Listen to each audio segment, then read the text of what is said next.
Hello， 大家好，多謝 John Market 嘅邀請，多謝 MC 嘅介紹。今日我好高興，我 Amy 同大家咧講下大掃除同埋全盒啊。個名咧就食住尋秦記嚟玩嘅。咁我哋諗啊，做打工仔嘅就唔係尋秦啦，要尋錢啦。咁就尋錢記或者尋錢記啦。咁希望今日大家都有啲得着啦。喺呢個農曆新年嘅期間，即係睇下點樣尋錢啊！先簡單介紹自己先。咁過往咧，我有超過20年咧喺商業企業培訓啦，同埋商業管理方面嘅經驗啦。冇打工之後咧，我就開咗自己公司，咁就做職涯規劃嘅。又或者英文咧，我叫自己做 career coach 啦。亦都有喺網上面咧分享一啲揾工、見工、返工、轉工嘅 tips 啦。咁希望幫到廣大嘅打工仔嘅。好啦。《尋秦記》入邊咧，項少龍咧其實都有去舊迎新嘅一個過程嘅喎。雖然咧佢喺現代版嘅項少龍咧，佢係 G4 啦，身手不凡啦，識揸槍啦。咁但係去到古代咧，佢識揸槍就冇乜用啦。佢去到古代咧都要學識舞劍啊，同埋咧佢都要學識古代嗰啲戰術啊嘛。咁所以咧由項少龍咧，我哋去反思自己。如果項少龍要去尋秦嘅話咧，我哋尋錢咧嘅打工仔咧，其實都要去舊迎新一下。點樣去做下一啲大掃除，幫自己嘅職涯咧摒棄一啲冇用嘅嘢，幫自己嘅職涯咧去配置一個全盒。全盒入邊咧就係留翻啲有用嘅嘢。咁今日就同大家分享呢2個主要嘅角度。好啦，大掃除咧其實講緊咧現代化啲嘅 terms， 即係斷捨離啊嘛。嚇，大家都覺得斷捨離之後咧會好舒心、好舒爽啊。咁所以咧第一樣斷捨離嘅咧，我鼓勵大家係咩咧？問下大家邊個好似我咁樣咧機不離手㗎？有冇啊？我覺得咧現代人咧好多都好似我咁啊，機不離手啊，所以咧呢個 slide 係俾我自己睇嘅。我勉勵自己咧，即係要減少碌手機啦。雖然咧啲狗仔片好得意啊，咁但係咧又冇乜養分嘅喎，即係睇完就睇完。咁我就即係成日都沉迷睇呢啲冇乜養分嘅片。打機咧，我知道好多朋友都打機，我自己咧就冇乜打機嘅。咁但係如果係打得太過分嘅咧，可能亦都係要斷捨離一下啦。另外就係關注一啲冇乜養分嘅八卦新聞啦，譬如何生何太啊呢啲啊，讓香港市民咧追蹤咗好多食花生嘅材料，但係咧又係冇乜用嘅，甚至咧喺網上同人嗌交，或者咧睇好多好多嘅資訊，搞到自己咧好似煩躁不安，但係咧又冇乜嘢袋落袋嘅喎，即係講到尾都係冇乜用。所以咧斷捨離，我哋做個大掃除嘅時候咧，真係要停止一啲嘢啦，停止一啲壞習慣。嗱，有一啲習慣咧，真係個人先知道好定壞㗎嚇。譬如頭先講話係咁碌手機啦，咁呢個好明顯都係傾向壞習慣，或者太多資訊搞到自己好厭煩，但係又整理唔晒啊，咁就不斷沉迷喺好多資訊入邊，又唔知為乜喎。有時咧，有啲人嘅壞習慣咧，就係諗好多，但係又唔決定。即係自己喺度諗 overthinking 啊，叫做咁咧，又唔作決定，咁又係冇乜用。又或者咧，喺工作上面啦，工作場景入邊啦，即係分唔清輕重啊，唔知邊啲係真係緊要做嘅。咁呢啲都係打工仔會面對嘅壞習慣啊。又或者咧，有啲人中意post 嘢上網嘅 IG 啊、Threads 啊咁樣，跟住 post 完咧就唔係停嘅喎，要睇下有幾多人 like 先，要睇下有幾多個 view 先，睇下有幾多人關注咗先至心安嘅。咁呢啲又係可能係比較壞習慣，甚至喺網上同人嗌交啦，即係唔啱喎，咁一定要反駁佢。反駁完佢又反駁翻我，要再反駁佢嘅反駁啊，咁樣沒完沒了，咁又虛耗咗我哋好多時間。呢啲會唔會都係大家嘅壞習慣呢？嗱，multitasking 咧就見仁見智嘅。有啲朋友咧對於 multitasking 嚟講咧揮灑自如，同一時間可以講住電話又打字嘅，又或者睇住電視去做嘢嘅。咁但係如果覺得呢個問題困擾自己嘅話咧，亦都係要斷捨離嘅一個環節。一路等啦，等待，成日都覺得自己未 ready 做一啲嘢啊，未 ready 轉工啊，我好似未得喎，未得喎咁樣，咁一路困住自己。如果有呢個想法，困住自己嘅想法咧，可能都係要摒棄呢啲壞習慣，即係斷捨離、大掃除一下啦。咁除咗一啲壞習慣之外咧，如果大家係有一個困住自己嘅固定思維或者負面思想嘅話咧，嚟緊農曆新年啦。我哋立定志向，真係唔好再咁負面思想啦。譬如而家成日都話市道唔好啦，咁其實淨係市道唔好呢句説話咧，都好影響我哋心情啊！即係成日都聽到，究竟點㗎？經濟又好似麻麻喎，好似有啲起色，但係又唔係設身處地感覺到個市翻嚟喎。個個都話生意難做，咁都會影響到自己嘅情緒。咁換轉放翻落自己自身嘅情況底下，會唔會都覺得，我都一定做唔到呢啲嘢㗎啦？個個都叻過我，點算呢？或者呢樣嘢不如唔好開始住啦，都未 ready， 未準備好，或者再努力都冇用㗎啦，個市都唔就，我再俾心機揾工都冇用㗎啦，度度都係炒人，揾到份工都係未必穩定㗎啦。咁如果有咁嘅思想呢，就要留意下現場嘅唔同公司啦，佢哋都係好積極請人嘅公司嚟㗎。咁最緊要咧就係自己個心態。我哋成日話咧固定思維咧係舊有嘅心態，因為咧而家我哋現代人要講成長思維啊。咁所以咧斷捨離，如果要即係大掃除嘅話咧，我哋先掃走咗啲固定思維。譬如右手邊嗰紮啦，一啲例子啦，逃避挑戰啦，即係唔敢試新嘢嘅，唔敢試啲難啲嘅嘢嘅，或者容易放棄啦，試少少就放棄啦。想落街跑下步，第二日就冇心機啦。或者覺得努力都冇用㗎啦，又唔接受人哋批評，甚至咧係驚人哋叻過自己，唔好知咁多啦，唔好理咁多啦，個個都叻過自己嘅咁樣。呢啲負面思維、固定嘅思維咧，我哋就要剷除佢啦。仲有咩咧？呢個係 AI 幫我 gen 嘅圖，好靚哦。佢 gen 咗一個咧好舒適嘅 comfort zone。係一個玻璃罩住自己，喺入邊咧好溫暖、好舒服，咁好似碌手機喺度嘆緊世界咁。但係前面咧，其實遠方咧有更加明亮嘅景象。咁呢位女士咧，呢位女子咧就匿埋喺自己 comfort zone 嗰度，即係遲疑唔會跳出個 comfort zone 去勇闖新天地啦。咁如果大家過去一年或者去到而家呢個 moment 咧，都覺得自己處於 comfort zone 嘅話咧，都可能要反思一下，係咪要即係斷捨離一下呢個 comfort zone 啦。坦白講，如果個 comfort zone 真係 comfort 嘅話咧，個舒適圈真係舒適嘅話咧，可以留耐啲嘅。咁但係咧，好多時個 comfort zone 舒適圈係點樣咧？你會知道個行業前景咧麻麻地，或者咧你知道自己再做落去咧冇乜個人成長啊，即係唔會再進步噶啦，即係到頂噶啦。又或者咧，其實返工都唔係咁開心嘅啫。又或者公司個薪酬待遇都係麻麻地，或者你覺得唔係好合理。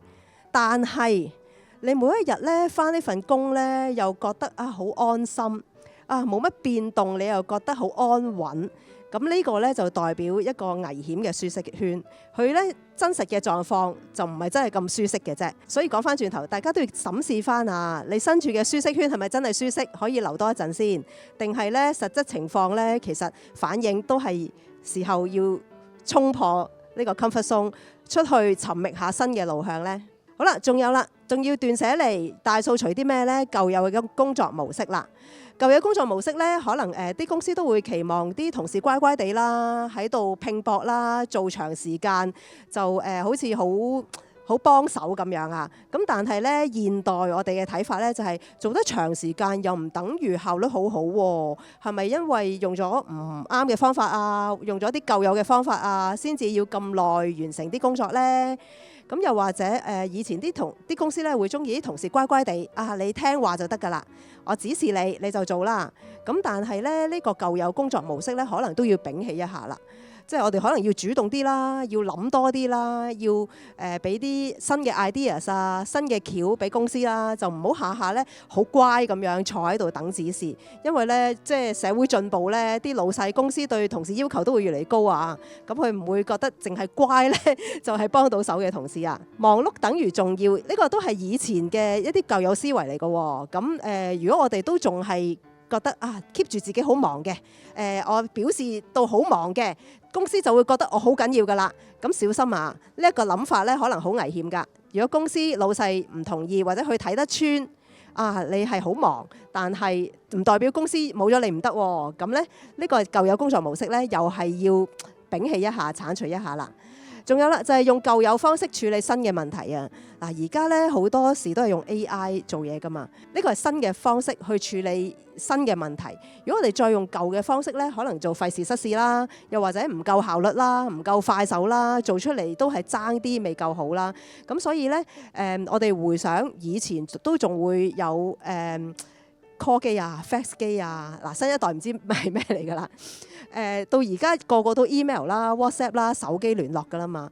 以前咧都仲有打字機，而家打字機咧變成收藏嘅古董啦。咁而家就係用晒電腦㗎啦。咁以前用紙張嘅，而家好多時紙張嘅記錄都會用系統啦。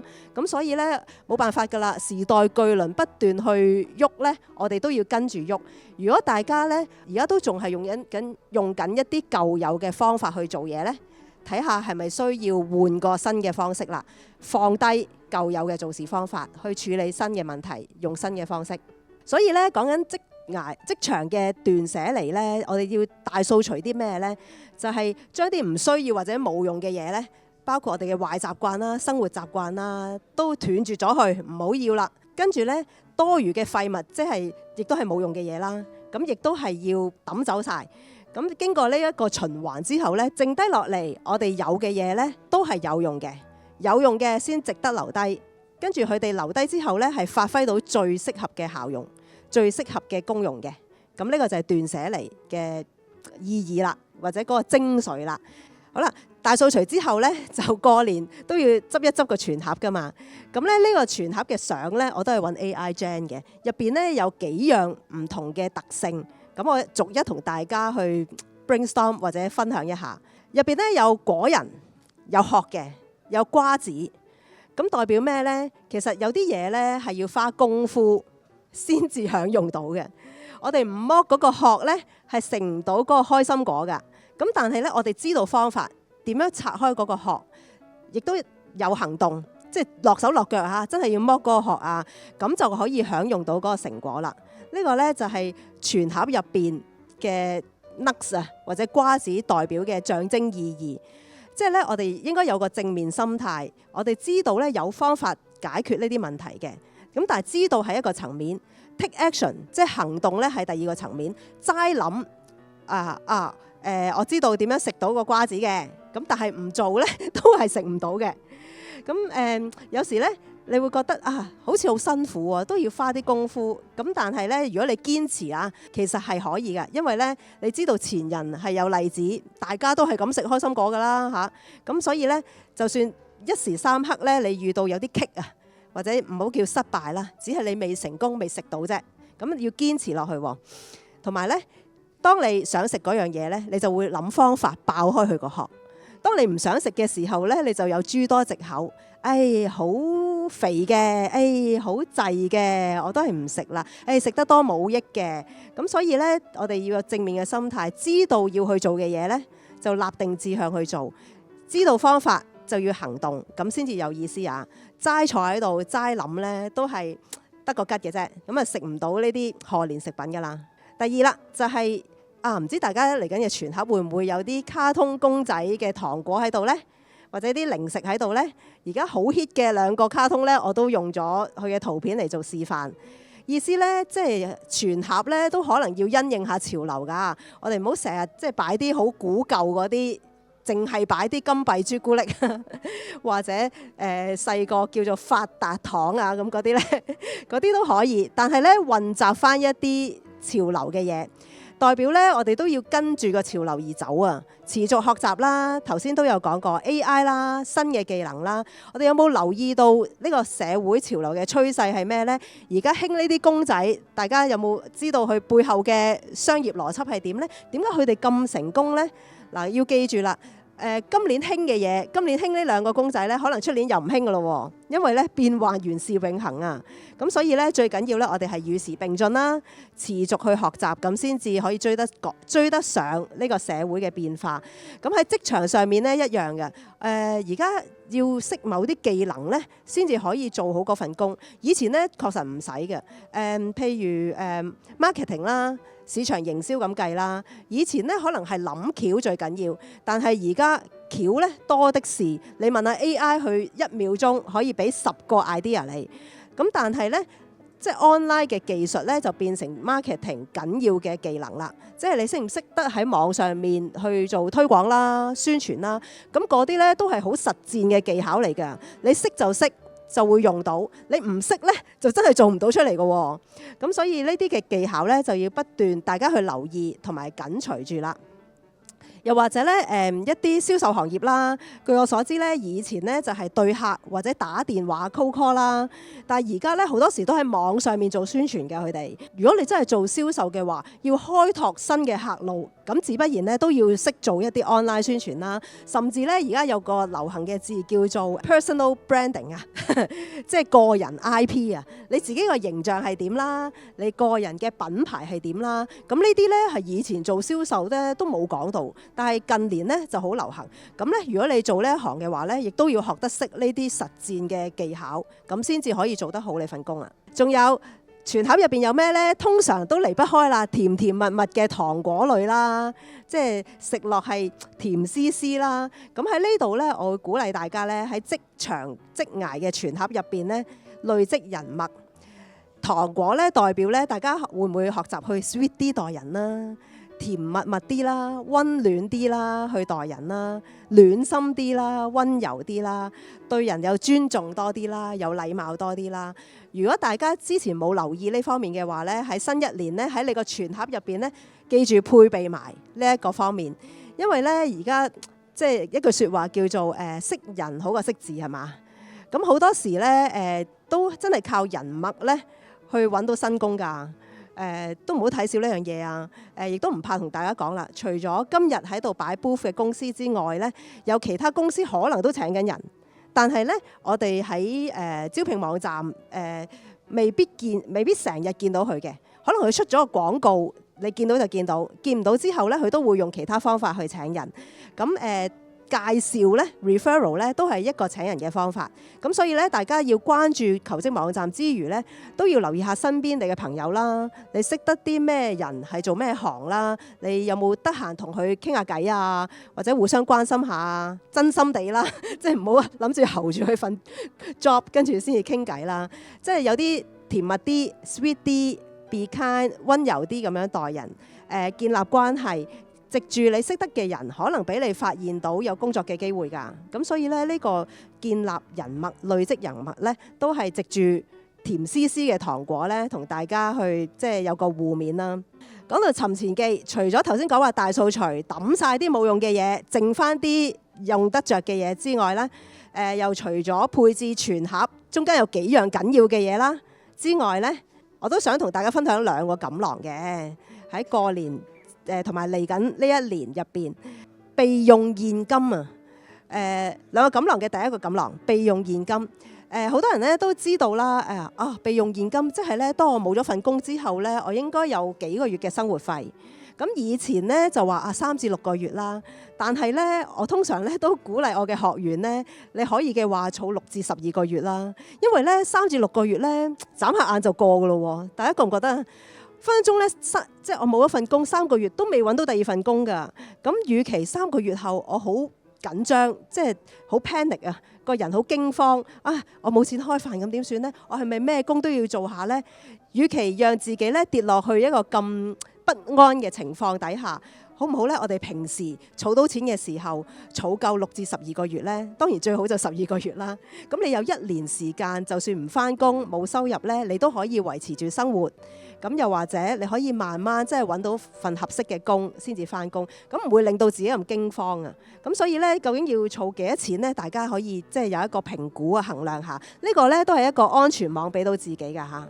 第二個錦囊咧就係揾工技巧啦。今日大家都係嚟揾工㗎啦，睇下有咩工作機會啦。咁所以咧喺度我都輕輕講兩個最重要嘅環節啦，就係寫履歷表，我哋執靚個 CV 同埋 interview 一啲面試嘅技巧。咁寫 CV 咧有好多學問啦，亦都有好多好細嘅環節。咁但係咧，我今日先講3個好重點俾大家聽先。首先咧 ，CV 咧履歷表咧最緊要咧就係個相關度啊。即係譬如我揾一個會計嘅工作，咁但係咧我寫出嚟嘅咧淨係講我做文職嘅經驗。我哋換位思考啊，即係都知道間公司一攞到我呢個 CV，都會覺得我未必做得嚟會計嘅工作啦。咁所以呢個相關度就非常之差啦，好弱啦。咁所以大家第一點咧就係要留意嗰個 relevance 啊，嗰個相關度係咪同我揾緊嗰份工係相符？咁如果你話我嘅經驗真係爭啲嘅喎，咁呢方面咧就要用到一啲所謂 transferable skills 啦，即係可轉移嘅技能。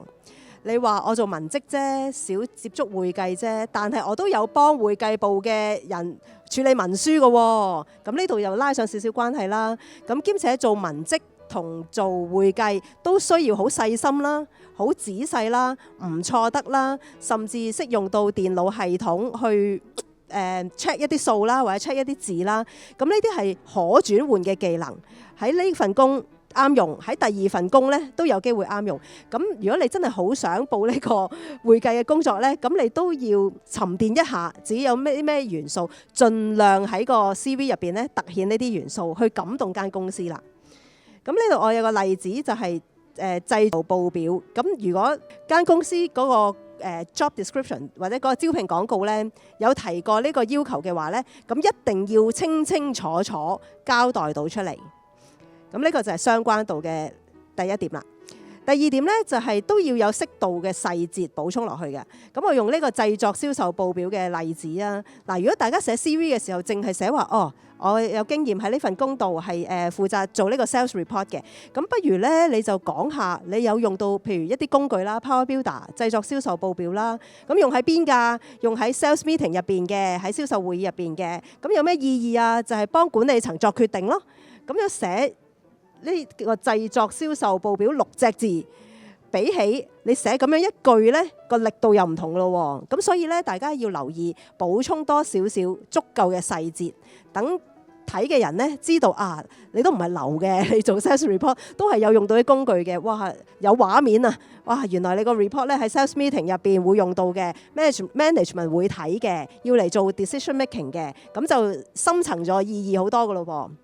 第三點咧就係如果你可以用到數量化、量化咗你嘅工作咧，亦都係有加分嘅嚇。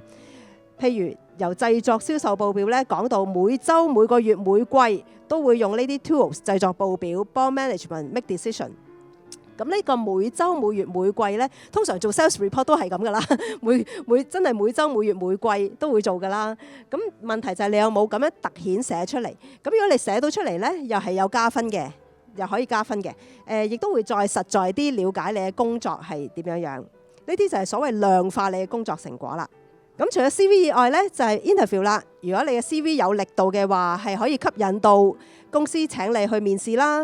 咁面試嘅時候，我又即係當然好多細節啦。咁我今日講其中3個重點啦。有好多朋友同我講話，我一面試咧就好緊張噶啦，好似平時講嘢冇問題，譬如同我咁樣講嘢冇問題，但係一去到面試咧就會好棘嘅，詞不達意嘅，或者講到甩甩咳咳嘅。咁我就會同佢講話，其實咧好似運動員咁樣，當你進場比賽嘅時候咧，你唔好諗自己係咪緊張啦，將自己嘅緊張嘅心情咧放低，放埋一邊。咁當然呢個要練習嘅。要練習嘅，咁但係大家要留意，放埋一邊咧，最緊要你係去投入嗰個對話入邊啊！因為咧面試其實就係互相認識，特別俾間公司認識你。你對於間公司嚟講咧係一個完全陌生人嚟噶嘛，咁佢要即係聽過你，透過你講嘢啦，你表達自己啦，你介紹自己識啲乜嘢啦，叻啲乜嘢啦，你嘅性格係點啦，你點解覺得自己會做好呢份工啦？佢真係靠你同你嘅對話咧，去了解你係個咩人啊？咁所以咧，投入對話嗰個 engagement 係好緊要嘅。咁放低咗緊張嘅心情，將你嘅關注點擺喺邊度咧？擺喺你嘅面部表情啦，你嘅笑容啦，你嘅眼神啦，交出誠懇嘅眼神啦，同埋放鬆心情，同你面前嗰個人去對話咯。即係亦都可以咁講啦，佢了解你啫，可能你都想了解多啲呢份工噶嘛，你都唔想揾到一份伏工噶嘛，即係跌咗落去另一個陷阱嗰度噶嘛。咁所以可能喺適當嘅時候，你都會想問多啲關於呢份工係點嘅，了解下你將來嘅老細係點嘅，公司嘅氛圍、企業文化係點樣樣嘅，呢份工主要嘅工作內容啦。如果寫得比較表面嘅話，可能你想了解多啲啦。咁呢啲咧都係要藉住一個好互動嘅對話咧，讓你去了解多啲。咁所以咧唔好理呢個緊張嘅心情啦，最緊要咧就係投入嗰個對話入邊。另外咧就係有關回應嘅內容啦，講相關嘅經驗應該大家都會講到嘅，但係咧就未必個個求職者咧都講到一啲故事。亦都咧，如果要講一啲故事，即係例子啦，你經歷過嘅嘢啦，就唔係到時坐喺度面試嘅時候先諗㗎喎。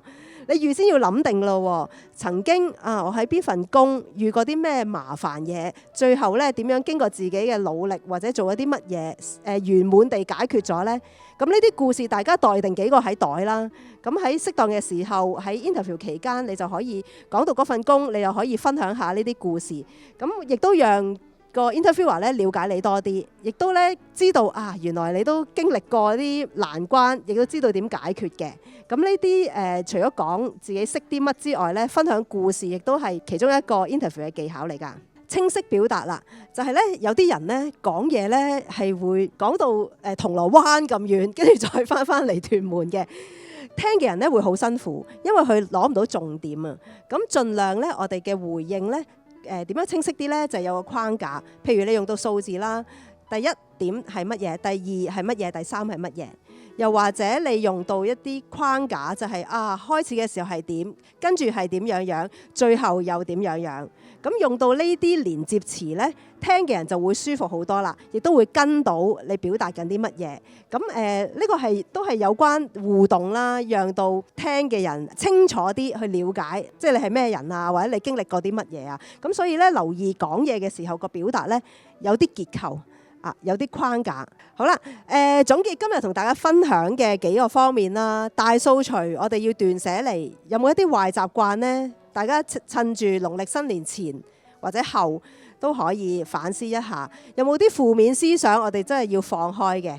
固定思維 fixed mindset， 我哋現代咧唔啱㗎啦嚇，我哋要放低啦。我哋身處嘅係真係舒適嘅舒適圈啦，定係其實都麻麻地啊？都真係要突破呢個舒適圈啦。有冇啲舊有工作模式呢？我哋要增值自己，用新嘅方式去代替。